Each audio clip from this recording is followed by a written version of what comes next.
pwede rin sumagot Para sa si judge kasi Jeff ang next is Francine Diaz. Pero yung question ko hindi naman ganun kasi. Okay, shoot. Okay, pwede rin sumagot si Seth dito, ano? How do you feel with each other to take on another level for your upcoming series? Na ito na. Same wavelength ba kayo ni Seth na? Sige, level pa tayo niya, adults na. Parang ganun. Opo, nakakipagpustahan sa akin to eh. Sabi niya, hindi, ayusin natin to. Dapat pag umakting ka, matatakot ako sa'yo ha. Para gagalingan din daw niya. So parang nasa isip ko na rin yun na kada magte-taping kami, shocks kailangan namin i-challenge yung isa't isa. Kasi sobrang challenging na ng role. And syempre kaakibat naman po nagtutulungan kami ng directors namin. Pero kami as actors, dapat meron kaming responsibility na ayusin din, na tulungan din yung sarili namin. So it's more of that po. Yung pustahan, sabi niya, pustahan daw kayo. Sino nanalo sa pustahan? Challenge niya po ako. Challenge. May nanalo ba? Saka magkano? Hindi, sa amin po kasi, parang bilang kami rin po yung on-screen partner, sa amin nag-work yung healthy competition. Kumbaga nagre-react kami sa bawat, sa isa't isa. Nakakatulong po yun na minsan pinag-uusapan na namin yung mga ibang eksena, ibang scenes. Tapos, minsan kagulatan, may point din na kagulatan pag nag-on the set na, pag nag-roll na yung camera, pag nag-action, minsan kagulatan sa bawat linya, bawat emosyon. So, yun po yung para sa amin na pinaka-healthy na nagagawa sa pundasyon namin. Of course, yung Direct FM, alam ni Direct FM yan. Yung mga sinasabi ko sa kanya, napaka-open ko, mga weakness ko, sinasabi ko talaga kay Direct na Direct, ito ako, ito. Totoo ba yan? Totoo, hindi na. Sobra po. Jeff, okay ka dyan? Thank you. Huwag ka na lumayo. Ka lang na sa paligid lahat yan. Dumaan sa love team. Alam nila kung paano yung mag-challenge. Saan pa yung mga supporters?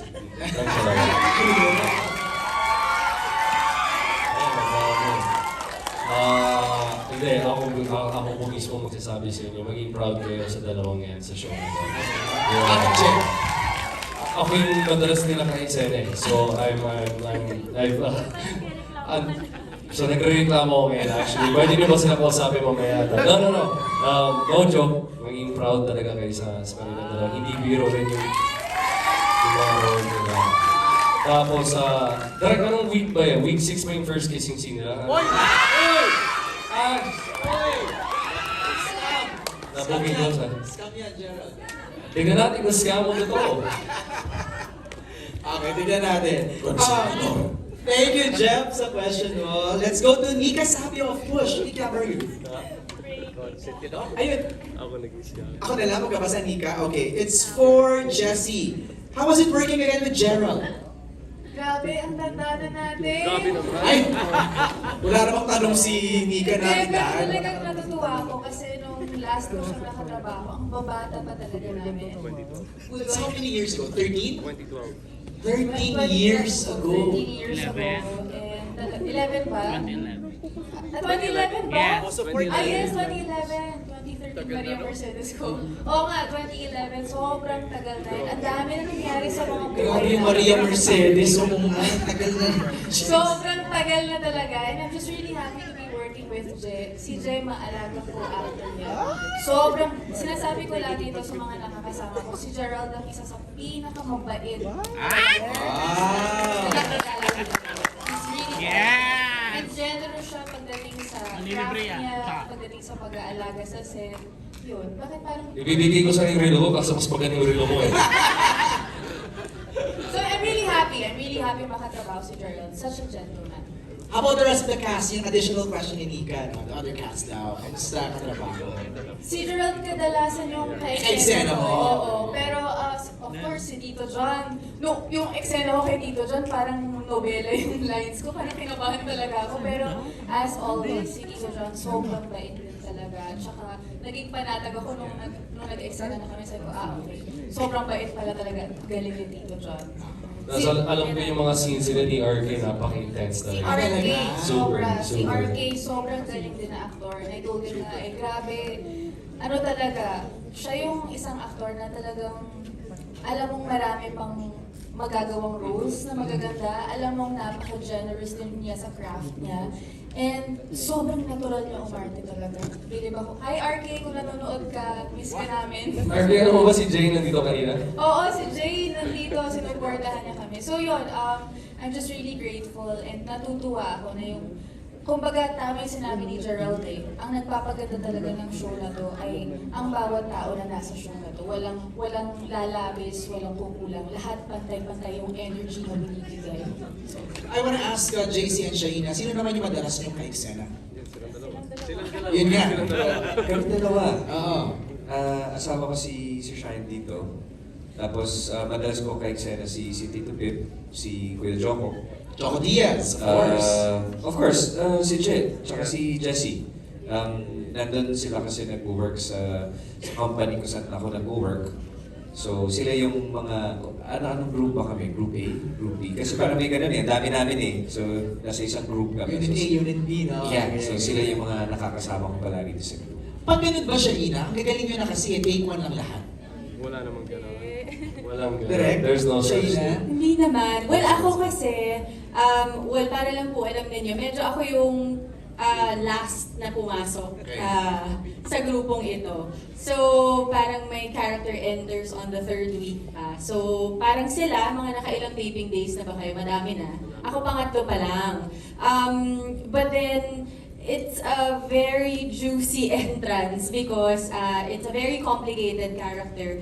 Like what JC said, ako ang kanyang asawa, ang aking tatay ay si Chubib, at makulay po ang past ni Attorney Lea. And ang show na to, tinatalakay niya is scamming, but also sins. And siguro ako, right now, yung character ko, nandun siya sa mundo ng mga kasalanan.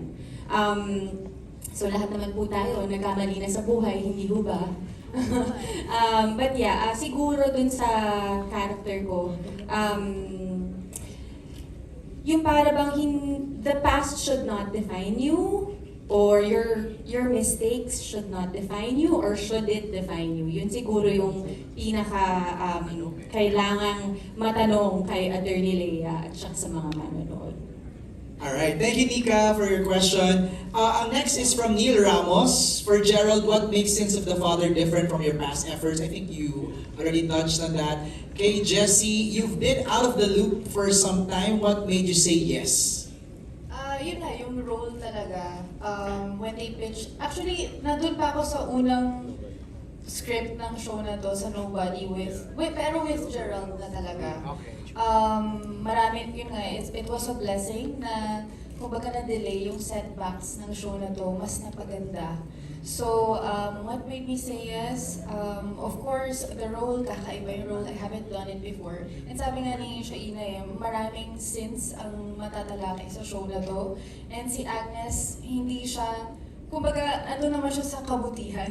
Kung si Shaina kumbaga sa sinful world siya, si Agnes yung purity sa show na to.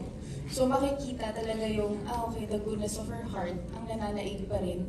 Kahit may mga bagay talaga siyang kailangan pagdaanan. So, I haven't done that before, na yung complexity ng character. Kaya nga ang ganda ng editing talaga, kasi parang pabalik yung, parang nare-reveal ng isa-isa, di ba? Tapos magugulat ka, si Agnes yung nandun sa, na naka-black hoodie na. Parang sabi ko, kakaiba yung role na to. So kaya ako nagpa-yes talaga. Thank you, Neil, for your question. Next from Ali De Leon of whatsup.ph for Direct FM and Direct BJ. Nasagot na to kanina, baka you want to add lang. What do you want your audience to learn and experience when watching the show? Do you want to add some more sa mga nabanggit natin kanina? I think it was already mentioned, no? Parang by Gerald, by JC, by Tito. Parang huwag maniwala. Because to sum it up, nothing worth having comes easy. Alam mo, no shortcuts, no easy way. So parang that's one takeaway from the show that they can get. But then the experience of the show is what they should look forward to. Yeah. Thank you, Direk Joy. Maganda yung next question niya for Gerald. Were there any special preparations you had to go through while preparing for this role? Specifically, nakita ko kanina you were playing some kind of martial arts. Arnis, Kali. Okay. Needed siya? Vital yung role nung... I think yun talaga yung request ko sa writers natin kasi later on sa show, makikita nyo na makikipag-bakbakan na rin kami sa mga ibang scammers or ibang scenarios, ibang sitwasyon. And to make it believable, there has to be a backstory or background, di ba? Hindi naman pwedeng na biglang galing niyang makipag-away sa maraming tao. So, I requested that we establish na yun yung hobby niya, yun yung gusto niyang gawin. So, para may sense. And you also mentioned kanina that you brushed up on some digital terms, di ba? No? research Na about- kailangan lang para research medyo about madalas scamming. when you Pero, speak it. on mo lang yung TV, paano yung TV Patrol, ang dami na mga tungkol sa scamming, diba? Like, walang araw na hindi din. Or walang mag-Bloomberg nasa scam. TV ka, makinig ka lang. Yeah, diba? Stop, Sa YouTube. smart.